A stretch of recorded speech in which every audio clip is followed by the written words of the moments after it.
Frozen French fries processing plant. A frozen French fries production plant is a facility that processes and manufactures frozen French fries on a large scale. The plant can provide capacity up to 500 kcal per hour and provides quality, consistency, long shelf life, and convenience. The plant includes potato receiving and storage facility, peeling and cutting facility, blanching facility, cooling and freezing facility, packaging facility, quality control facility. The plant's required machines like potato peelers, French fries cutters, freezing equipment, etc. The plant also required conveyor belts, buffer tanks, frying machines, etc.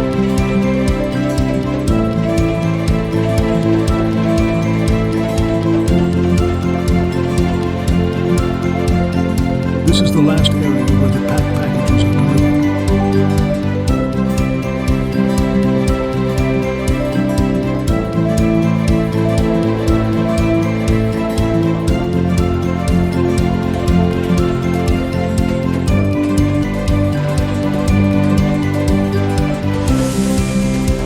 Thank you for watching.